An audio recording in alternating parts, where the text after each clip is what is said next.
The remaining GOP candidates are making their last pitch to voters.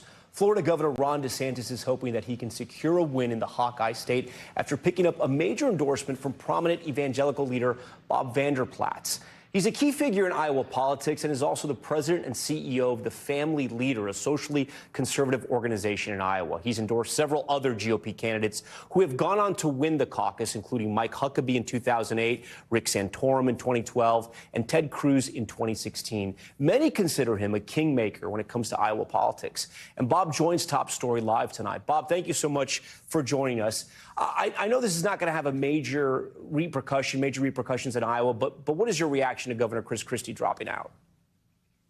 Well, Governor Christie was in the race the entire time, not really to be president. I said that right off the bat. He was there just to stop Donald Trump from ever becoming president again. But I do think that hot mic moment with Chris Christie is kind of out of the mouth, the heart speaks. So when he says that Nikki's not up for this job or she's going to get smoked, and the people looking for a clear alternative to Donald Trump, I think that's where they start breaking again for Ron DeSantis. I think DeSantis is going to have a very good night, Tom, on Monday night. You have a piece that you wrote in the Des Moines Register, an op-ed titled, "Caucusing for Ron DeSantis is a good way to be a friend to Donald Trump." In it, you say Iowans choosing DeSantis on caucus night, January 15th, we will launch a candidate who can win not just the primary, but the presidency as well. Why are you supporting Ron DeSantis? Well, first of all, he caught my attention in his landslide election in 2022, and he won in demographics that we haven't won in, and he won after being a bold and courageous leader, taking on COVID, taking on the wokeness in the schools and in big business. He's done a lot of good things that conservatives have been waiting for a candidate like this for a long time.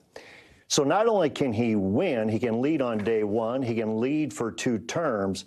And that's why I tell people, I've been a friend of Trump for a dozen years.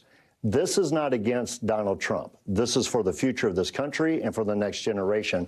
And that's why I endorse Ron DeSantis. Well, Bob, I want to ask you about that, right? In that same piece, you also say, quote, I want to put this up here for our viewers. I met Donald Trump, like you just said, in Trump Tower in New York City 12 years ago. Immediately, we struck up a friendship that went beyond presidential politics. While I voted for the former president in 2016 and again in 2020, I've never endorsed him. Now in 2024, I remain a friend to him while endorsing Governor Ron DeSantis of Florida. But when you made your announcement you were endorsing Ron DeSantis, Trump posted this on Truth Social. You didn't really sound like your friend. He wrote, Bob Vander Plaats, the former high school accountant from Iowa, will do anything to win something which he hasn't done in many years. He's more known for scamming candidates than he is for victory. But now he's going around using disinformation from the campaign, from the champions of the art, the Democrats. I don't believe anything Bob Vander Plaats says. Anyone who would take $95,000 and then endorse a candidate who is going nowhere is not what elections are all about. He was talking about money given to you by the DeSantis campaign and a super PAC and others aligned with DeSantis. So you're a prominent member of the GOP, right? As we said there in the introduction, you're a kingmaker. A lot of people believe that in Iowa. Why are you still calling former President Trump your friend when he says these terrible things about you in public? Well, first of all, I'm a friend to him. Well, regardless of what he does to me, I'll be a friend to him. And the book of Proverbs in the scripture says you can trust the wounds of a friend.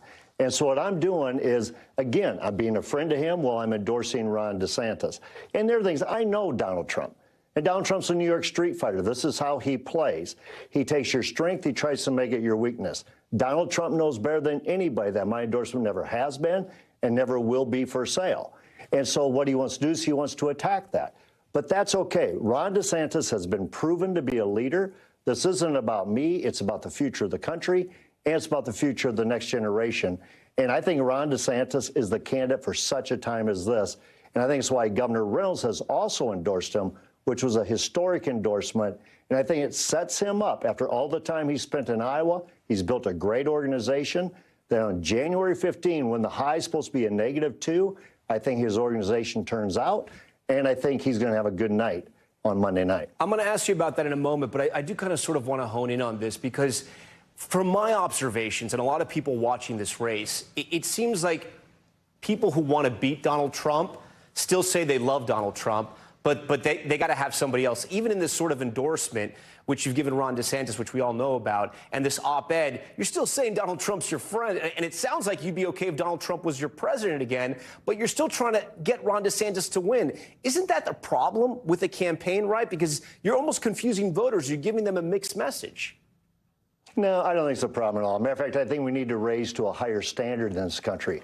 My dad, who served in World War II, he told me a long time ago, Bob, if the best you have to do is tear somebody down to build yourself up, you don't deserve to win an office. You don't deserve to be in that position. And that's why I think, we have a higher standard here at the Family Leader. I think Governor DeSantis has a higher standard with his campaign. It's not about tearing other people down. It's about giving America a real choice and somebody that's proven to be a leader. So Ron DeSantis has got tremendous credentials, from serving in the military to being one of the best governors in the country. And I think he would do the same thing for this country. You know, Bob, I wanted to have you on because of your history recently with the GOP caucuses in Iowa, right? Evangelicals, they can break late, they can break together. We saw that with Huckabee. We saw that with Santorum. You can argue we saw that with Senator Ted Cruz, all people you endorsed, right? Why do you think that vote is going to go to Governor DeSantis on Monday? Well, I think what it is, when I talk to our base, again, they're very complimentary of the former president. All the things he did, from appointing 3 Supreme Court justices, moving the embassy to Jerusalem, the Abraham Accords, standing up for religious liberty. There's a lot of things he did that they're excited about. But in the same breath, they say, but I believe we need to win in 2024. And Vivek Ramaswamy's running around the state of Iowa telling people, open your eyes. The system, Governor Chris Christie, others, they're never going to let Donald Trump get close to that White House again. So you need to choose an alternative. And I believe the alternative is Ron DeSantis. And I believe, Tom, that Iowa will have done its job if we give America a choice. And I believe that choice is going to come out. That's Donald Trump or Ron DeSantis. And I think New Hampshire is going to take our cue as well, and probably a cue from Chris Christie, that Nikki Haley, while we may like her, she's just not up for the job. This is going to be between DeSantis and Trump going forward. Bob, finally, how do you explain to voters, and maybe to us reporters as well, what happened to Governor Ron DeSantis, right? Because there was a point about a year ago where he was the front runner in this race. He was doing so well in Iowa, and then he sort of has come down ever since then. And now we're less than a week away, and Trump is, just an ultra front runner at this point. What happened to Governor DeSantis' campaign, do you think? Well, I think a couple of things. One is Governor DeSantis, when he was running for re-election, the whole country was honed into his re-election. And then he won in a massive fashion. He had a great re-election night speech, and all the attention was on him. And everybody was saying, this guy could be and should be the next president. And then and Donald Trump was kind of out of the picture. But then Trump started having indictment after indictment after indictment. And that was almost like a super PAC for Trump. That elevated him again, because what happened, his supporters said, we're going to rally around him, because if the government's going to be weaponized against him, it's weaponized against us. But that said, Ron DeSantis has done the Iowa caucuses the old-fashioned way. He's gotten a lot of key endorsements. So the most important one is that of Governor Kim Reynolds. He's got a bunch of legislative endorsements. He's got 120 county chairs for 99 counties, 1,600 precinct captains. That's what it takes to win an Iowa caucus, especially on a cold winter's night. That's why my pulse does not match up with the polls, and I'm very optimistic and bullish on Ron DeSantis' chances on January 15. Bob, we're going to leave it there. We thank you so much for your time coming on Top Story. We know you're busy, especially during this time. We look forward to talking to you in the future. All right. God bless, Tom. Thanks for watching. Stay updated about breaking news and top stories on the NBC News app, or follow us on social media.